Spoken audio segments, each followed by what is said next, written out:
No, I thought you said the ICE states. I remember when I graduated from graduated from Northwestern, we go on the job market, and it was January, 20 below zero, snowstorm shut down O'Hare. My first job interview was UCSD, and I go, and everyone's wearing shorts, and I thought, oh my God, how can anybody do work here? But this, so this conference has been for me like that experience because come out of the awful place where the weather's awful, come down here. I love this conference.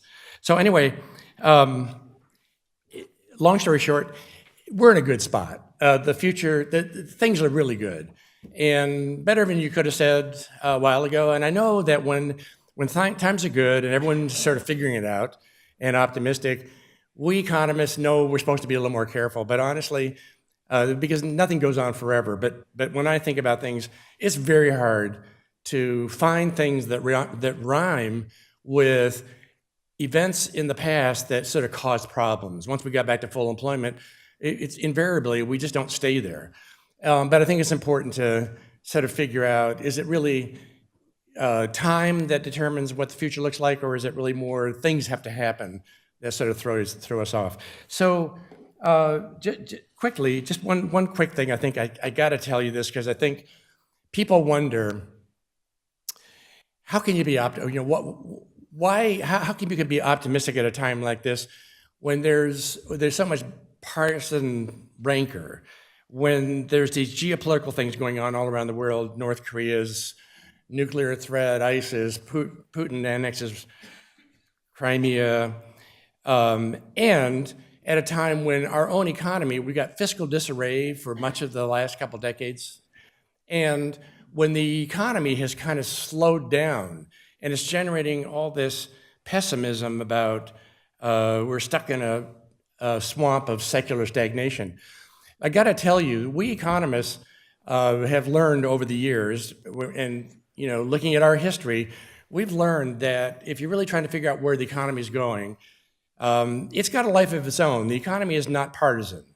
It's made up of a lot of views, and we're always in motion. So we know that when tough times hit, we're supposed to look at indications that the economy's momentum is shifting gears. And so, in tough times, I find that if you just tune out the airwaves, just ignore the noise that's going on in the airwaves and focus on what's going on in the heart of the country, you will have a pretty good idea what's been happening. And I have to tell you, I hear the noise, I hear about secular stagnation, I hear about slow growth, and of course we have challenges. But from my point of view, since March of 2009, something big has been going on, something that we've seen many times before. The economy trips up, we get back on our feet. And I think the best way to see this, by the way, is not the flurry of economic data that we get. Most of the economic data we get that tries to help us figure out how to put GDP together is just virtually useless, if you ask me, because the information comes to you in pieces of a puzzle. It takes a long time to build that puzzle. The information that we have is sometimes imperfect. There's a lot of new things going on in the digital economy, whether you're renting apartments from Airbnb or you jump in an Uber or all the apps that we're using on our phones.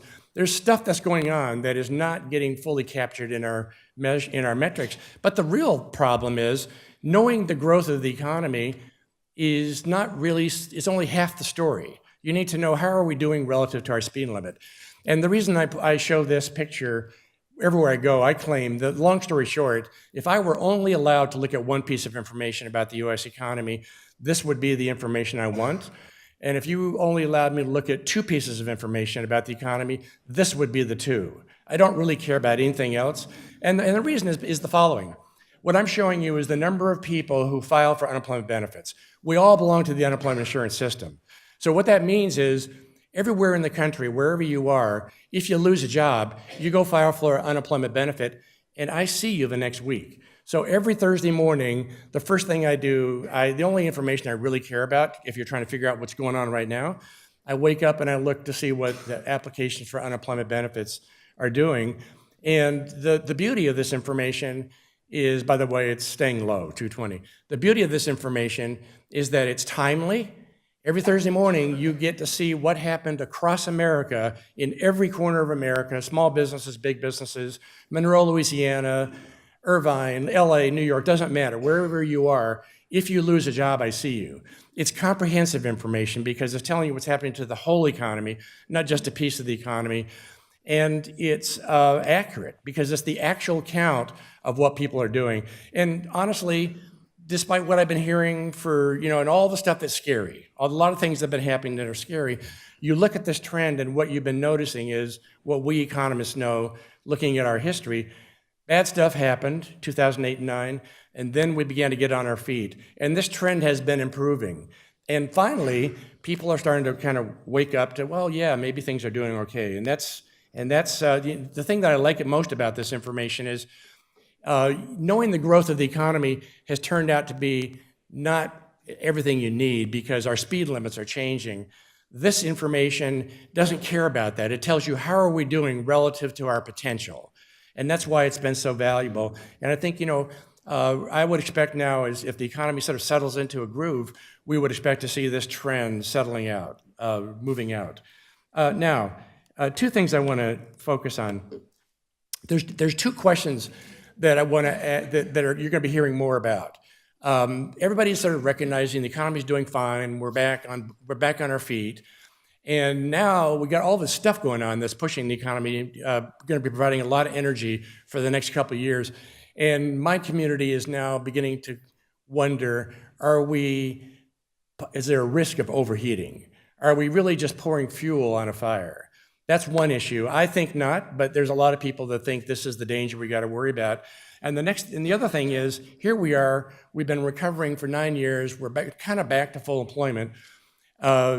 We know from our history that when we get back to full employment, these things don't last. And the question is, can we stay here or do we have to worry about some new downturn in the future? And I think not. So on the question of can we handle it, here's the problem. You've been hearing for a long time this grim story about the US economy, and it's all based on what you're seeing here. The growth rate for the US economy, for the past century, we were growing about 3.5% in the 20th century. Starting in about 2008, our growth rate slowed down dramatically. So naturally, when economists see something like this, you worry, what is it that's going on? We've inventing all these ideas, growth in a time of debt, secular stagnation. And this is what you've been hearing for the last 5-10 years. But all of a sudden, the story is beginning to change.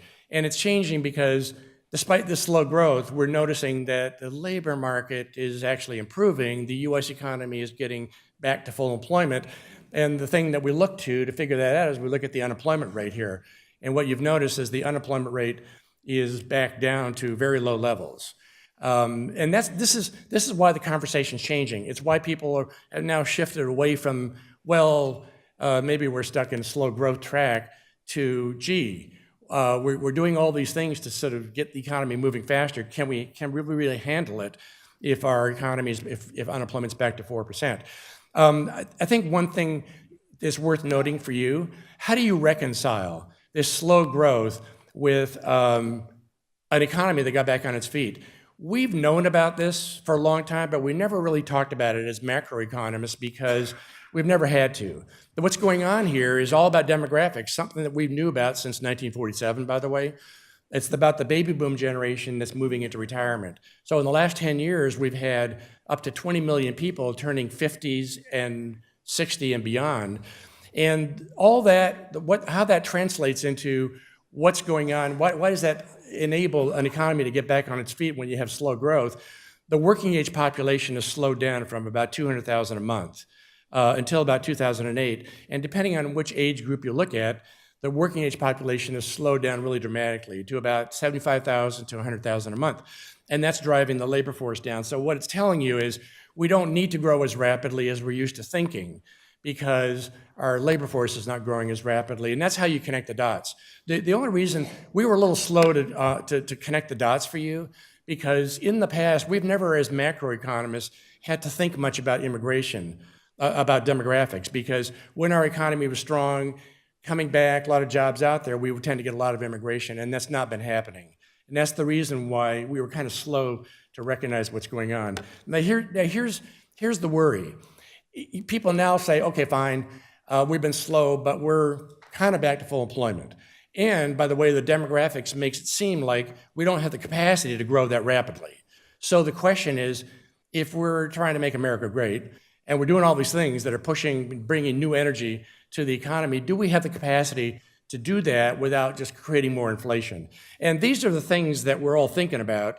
When you listen to economists, we don't really disagree much about the nature of the things that are out there that are pushing the economy. So you've got monetary authorities all around the world still stepping on the gas. The Fed is slowly backing off. You've got around us, over the last several months, people have recognized that in Europe and Japan, the lights are coming on again. And it's happening because those central banks began to do what the Fed was doing a couple of years ago, asset purchases, drove their interest rates, drove their currencies down. And now we're starting to see the benefits of all that. Europe and Japan are all doing better. The energy drags that were hurting us in the 2000, after oil prices came down in 2014, slowed the economy a bit in 2015 and 16. That's kind of behind us. The business community, we haven't seen a lot on this yet, but there's a belief that the regulatory environment's changing. We're going to be looking more carefully at some regulations. That's probably what's been part of the equity market's moves in the last year or so. And you got a couple other things here. The tax reform, I think, is a big deal. More from the symbolic, just more for the symbolism of it. Basically what the message to the business community is, we want to make this place more attractive. We want to clear the air for businesses, permanently lowering their corporate tax, more generous pass-through provisions. All these things are part of what's driving the optimism in the business community. And I think, frankly, the equity market is kind of monetizing all these things that sound abstract to people. But this is sort of the list of things that are going on that are driving. That in our minds, we know the wind is at our back. And that's why the focus in my community is, yeah, but can we handle this? And I think there's two things to think about.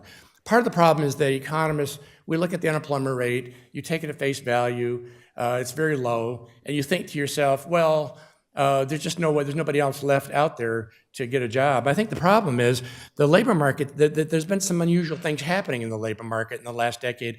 You got to ask yourself the following question. If the unemployment rate, which is now 4.1%, if that's really telling you the whole story, why is the Fed where they are? Why has the Fed been slow in moving interest rates back to something more normal? It's telling you that in their gut, they know there's something bigger, that the official unemployment rate is not capturing the whole picture. And I think it's the result of two really unusual things that happened in this cycle. There were just a boatload of people who were put on part-time schedules because companies needed the flexibility. That part-time problem, people working part-time involuntarily, not the voluntary work part-timers, the involuntary ones, those folks are considered employed. They're not reflected in the unemployment rate. So Janet Yellen talked a lot about this issue because it's something that we can get our hands around.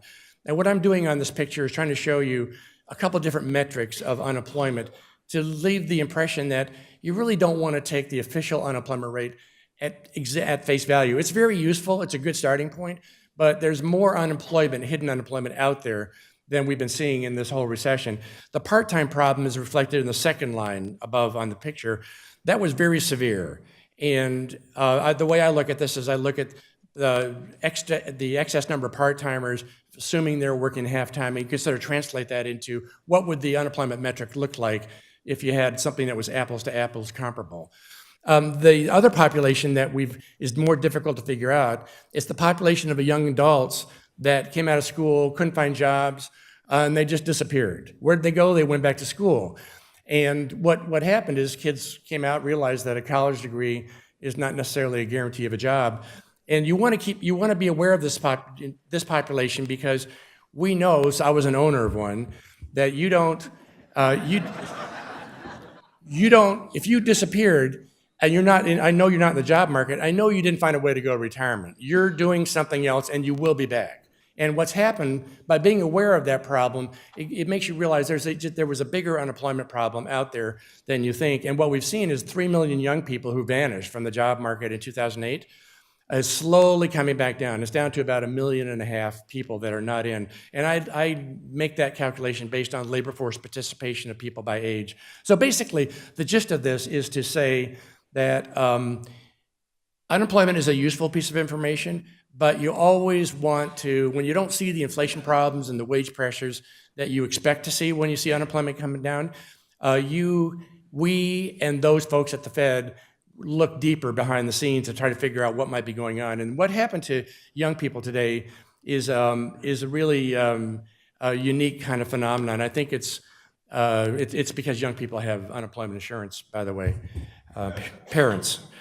And we didn't have that. When I got out of school, there's no way I would ask my parents for help to go back to grad school because I knew they didn't have it. And my parents wouldn't ask their parents. So this is happening because families have more resources, more income. Our living standard is double what it was when I was in college. And I think this is why we raise people differently today than they did in the days when, if you've ever read the book, The Boys in the Boat, about the 1920s and the University of Washington team that won the gold medal in the rowing event in 1936. It's an incredible reminder of how things have changed. Second, so what that tells you is we still got people out there, they're coming in. Secondly, I got you. Secondly, productivity, that is the big issue. And this is where you can go on for days talking about this issue. What's happened is economists have noticed that productivity has slowed down in the last decade. And so folks who think that we might overheat are sort of taking all of us at face value. Unemployment, we're maxed out, can't get more people in. And secondly, we just don't have the capacity to grow any faster because our productivity has been slow. The only thing I would say about this issue, and this is where the surprise is going to be over the next couple of years, I think.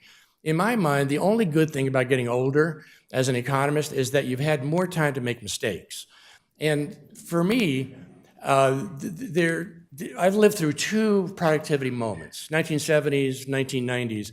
And the lesson I learned from that is that economists are not the first to see an event happening like this, productivity. It's usually profit margins, equity markets, market signals. And what's really unique about this period is it's the economists that saw this productivity slow down first. Well, when economists see something, it's usually because metrics are showing it to you. And so the question for everybody is productivity really slowing down, or is there a metric problem? This problem kind of reminds me of what we saw a couple decades ago. When IBM introduced their PCAT and you started to see computers spreading all over the place, it was one of our peers, Bob Solo at MIT, said, you know what's really weird? We see computers all over the place, but we don't see it in our metrics. And guess what? We weren't measuring what IT contributes to the economy. We didn't realize that each vintage of computers, IT, does things faster and faster, better and better. And once we got our hands around that with these hedonic price indexes, we realized that IT actually is contributing a greater part to our economy than we thought. So the lesson from that was if your gut tells you something, but the metrics don't show it, you should trust your gut. And I think you could say the same thing about innovation right now. We see innovation all over the place. We don't see it in our metrics. And I think the problem is it's a very difficult thing to measure the amount of time we're putting into things. If you just think about your own life and the amount of time you put into things that you used to do, it's pretty clear to all of us that there's something big going on.